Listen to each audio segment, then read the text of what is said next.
Asimbonge uNkulunkulu, siqhubeka nezifundo zethu, singena-ke kwisifundo esizobe sikhuluma-ke nge-repentance and conversion.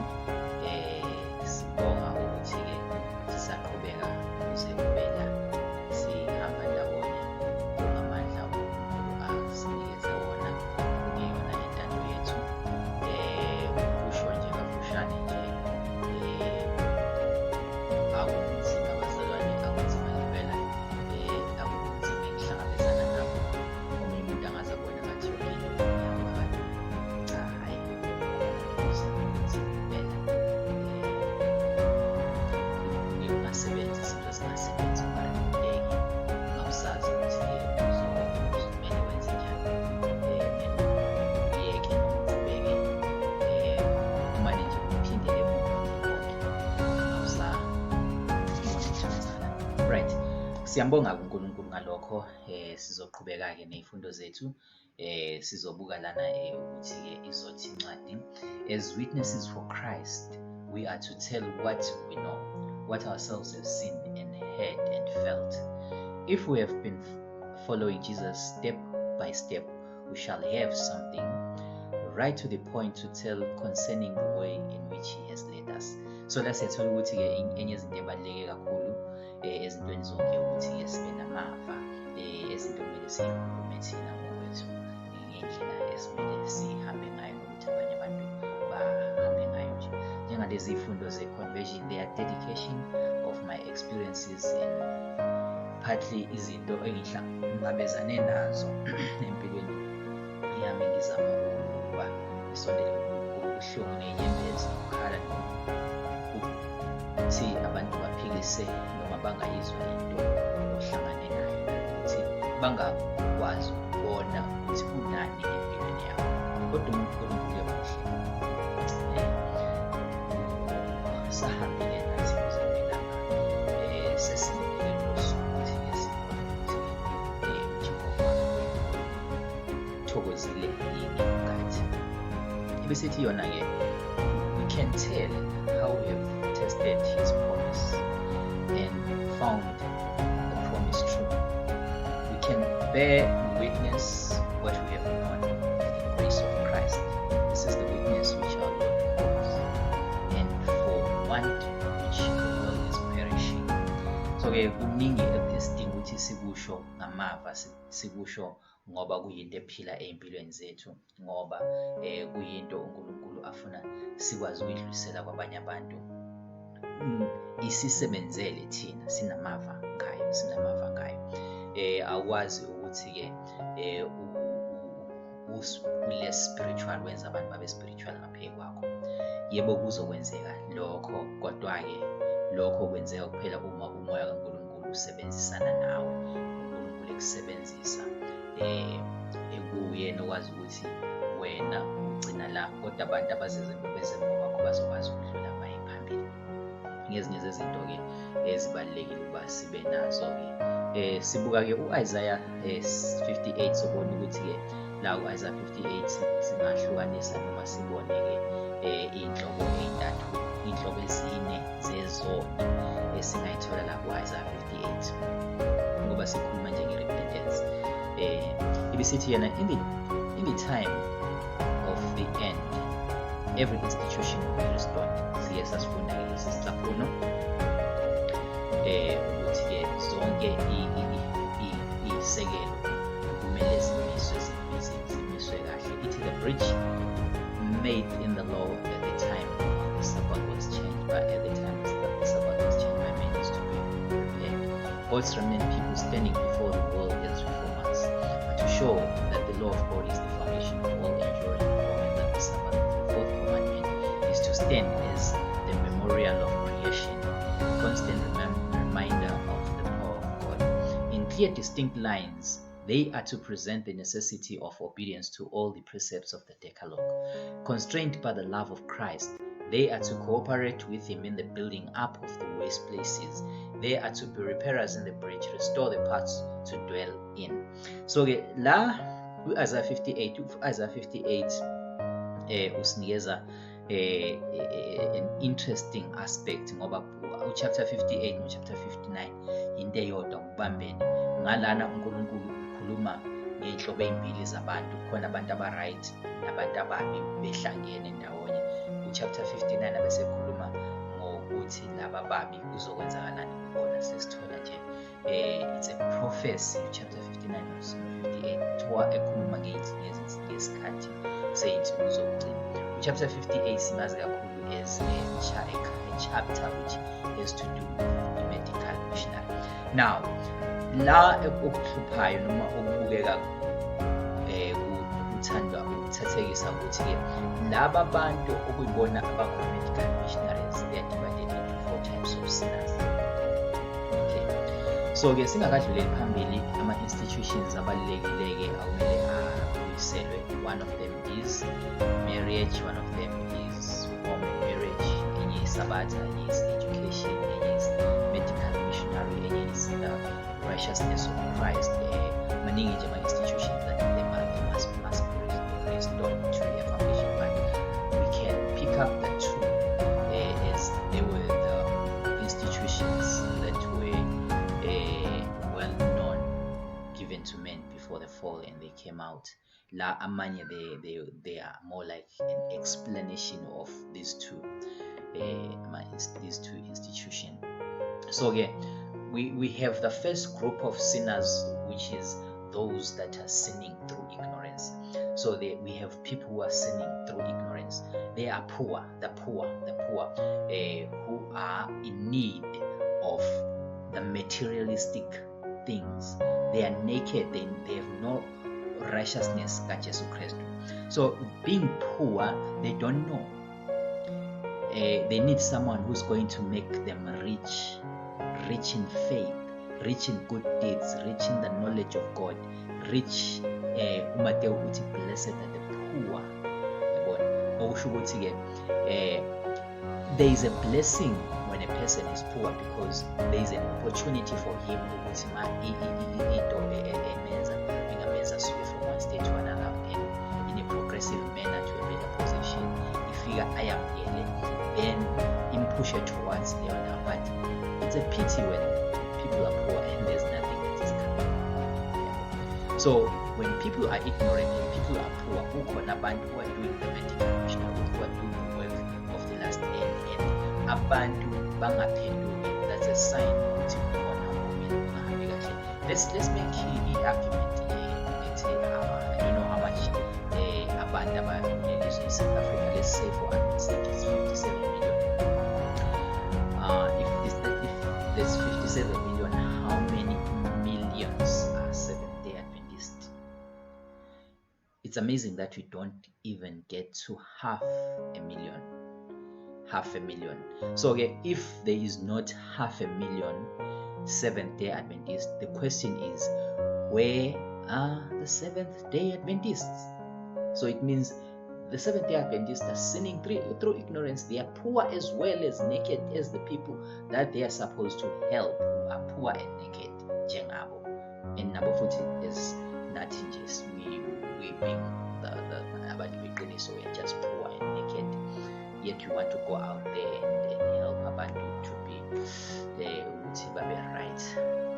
Then siyakusibuke lapho sidlule lapho sithole the second group of people singayibuka lapho, which is the people who are sinning consciously. Sibuka the oppressed, sibuka nje those that are under the yoke, because Isaiah 58 uthi remove the yoke, let the oppressed go free, take them out of the yoke, take them out. So it's a group of people who are sinning conscious. They are sinning conscious. Now they are oppressing others. So oppression is a delicate word, because in most cases people do not know when they are doing the oppression. They don't realize when they're doing the oppression. They think they're not doing the oppression, but they are oppressing others. Esikhathini where people don't want other people to think for themselves, to exercise free will, free choice, to learn, to develop, to make this so that masefika ithathe inzima abantu bazokwazi and make a stand for themselves. Okwamanje we're being swayed to and fro by the wind, and abantu they are under the yoke. So ziningi izindlela esingayibuka nje a friend of mine,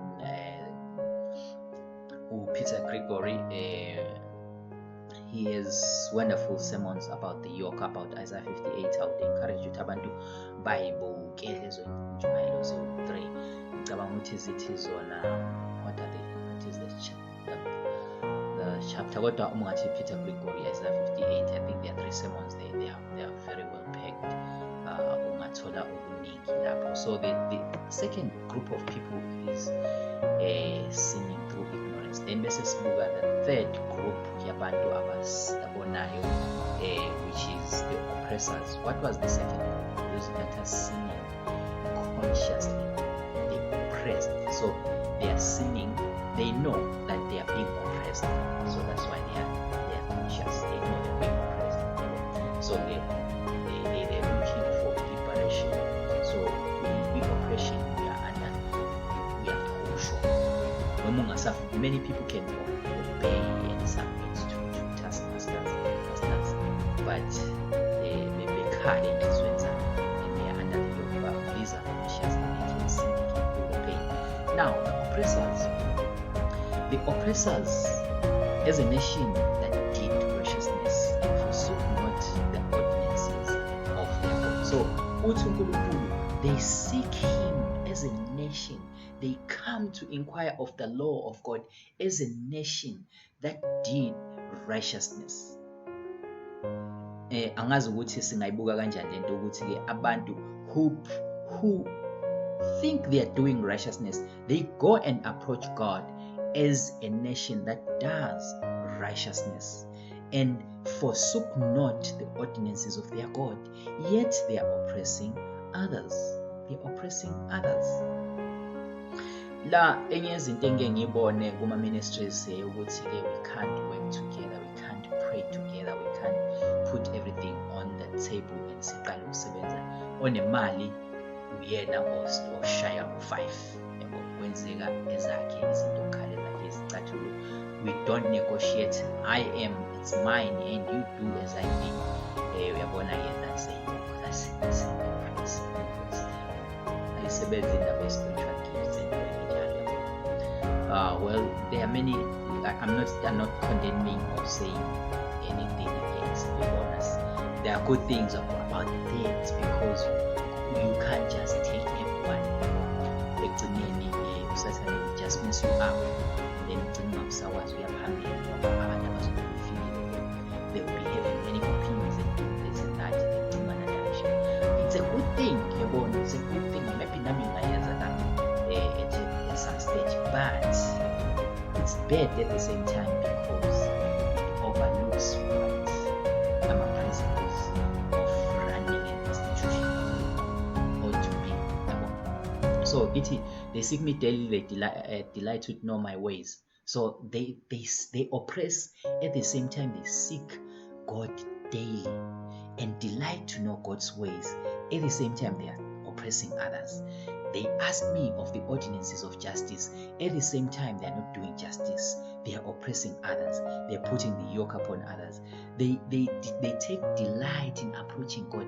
Bayakuthakasela ukusondela kuNkulunkulu njengabantu abangacindezeli, njengabantu abangawukhohliwe umthetho kaNkulunkulu. Kodwa bebekile ijoka phezu kwabanye abantu. Kodwa benza umthwalo wanzima phezu kwabanye abantu. Uthi and impatient about God's approval. Baphatheka kabi impela uma uNkulunkulu engabaphenduli bese kubuke ngathi hayi uJehova ubalahlile, and then bese la okunye nje singakusho nje ukuthi kukhona abantu abathi bayosebenza babenemali bese behamba beyoqhamuka nje kusicela uphe imoto bese behamba bayesitolo bayothenga bese hawu uNkulunkulu uzibusise. I tend not to buy that. Mina per se, I don't say that's the standard it ought to be. But mina ngithi mina wena uhambile wayokwenza wasebenza wathi usebenzile awusuhamba uyobika kumuntu ngibika sakucela ngicela sakubika angazi ukuthi imali sengenayo ufuna senge manje ke sengiyothenga yabona wena usise. Yes, God will bless you, but what about asking God who he called to and let him do it in the eyes? I would not say would be, I would say for things abanye ngoba baqale ekuqaleni beqongelela kwaze wafika leso sikhathi, yabo. Kodwa abanye they cover court intando yabo with the prayer as if uNkulunkulu babusisile, this being impatient, not waiting for God. Wenza izinto zakho and then just go and uyoduduza unyembeza ukuthi uNkulunkulu ngokuthandaza ukusubiza abazalwane ukuthi bazojabula kunye nawe.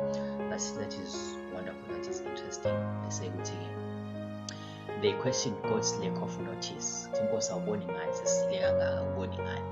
They are questioning God. There's a dialogue. They fast to find pleasure. They fast to find to fulwa ukuthi babone ukuthi ngobani abangahlula.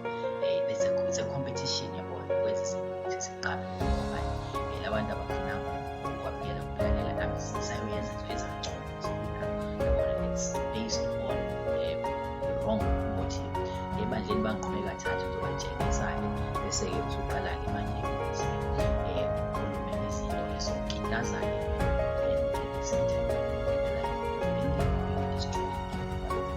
and then besithi-ke yena they exact all the records. They fast for strife and debate, to smite with the fist of wickedness, to fast to make, not to make their voice heard. So abantu abasondela kuNkulunkulu, abantu abenza konke basondela kuNkulunkulu, and living in God and in proximity. But the outcome is not good. The outcome is not good at all. It's not good at all. Then isigaba sokugcina-ke sezone esisibona lana is sinner with a commission. The sinner with a commission. So it's a sinner which is said, we've given the message, cry aloud, spare not. So abanye abantu that gives them excitement. Then they go out there to slash and cut and yabona nami ngisacabanga ukuthi ngiyamsebenzela uNkulunkulu, I destroyed ibandla lami. I took sinners away from the cross. Ngoba ngibabona ukuthi they are worthless, they are not ready. Ngabaxosha ngabayisa uNkulunkulu with ukuzethemba ukuthi I must cry out aloud. Vele basithanda isono ingakho behlabeka, yabo. They will beg to reveal other defects. Spare not, yabo, just spare not. So la there is a thin line. La ngifuna sibone there is a thin line ukuthi you can do something wrong on a right motive. You can do something on a wrong motive and then it becomes wrong because you had a good intention. At the same time, you have to know wenza kanjani like Jesus to have tears on your voice, never censure weakness, never needlessly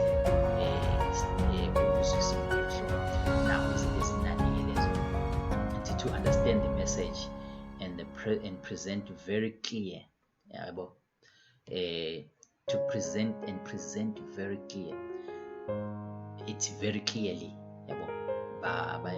so they have the message, so they have to present it very clearly. That's a sinner with the mandate, and as we present, fewer are coming to Christ. Is it not a great controversy? Because as we're doing God's work, we'll do more harm than justice. So we need to understand the message and present it clearly, to show, to make understand, to teach, to preach in mercy. My people, their transgression. So they have to show people their transgression in mercy, in clarity, and in love.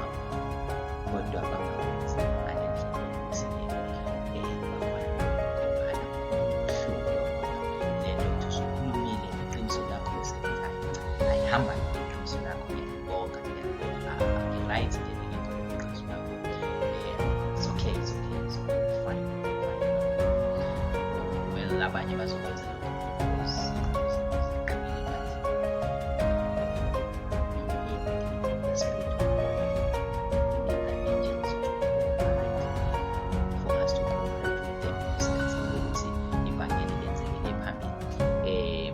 bese-ke isicaphuno slide sokugcina bese sithi sona, it is the caution of holding onto the letter of the law and forgetting the spirit of the law. So-ke siyakhuzwa la is this such a fast, is it such a fast that I have required, that I've chosen? So-ke uNkulunkulu uthi uyabona, one of the greatest things that I've discovered it's easier to hear and understand and be willing to do into kaNkulunkulu, yet not knowing ukuthi by so doing you have grasped the letter of the law and you do not understand the spirit of the law. So ile nto kumele siyibuke siyibonelana ukuthi as we converge manje sesiyayithatha le sesiyifaka sesiya-extend sesifaka abanye abantu baseceleni ukuthi-ke now why would uNkulunkulu asinikeze that privilege of thinking ezinye zezinto when we are not ready? We ourselves, it's beneficial, it's for our own good, it's for our own good. Hence, once we understand it, ngeke simise abantu for doing God's work because they are not as up to the standard. We would know that it's part of their own good doing. Otherwise, everyone is having me so can't do anything, they just do it. So-ke okwamanje sisibambe lapha isiqephu sethu sibuka nje the cautions ebezingase sisibambe ukuthi-ke singayiboni silapho, because into enzima-ke kakhulukazi ukuphenduka komuntu okholwayo. And why? It's because siya-Judaizer, siya-Isaizer njengo-Esau, siya-Akhanizer, siya-Nebuchadnezzarizer, siya-Saularizer. Those characteristics that siyibuka ngaphambili zokuphenduka izona esiyisebenzisayo esikhathini esiningi. Nkosi sibusise, amen.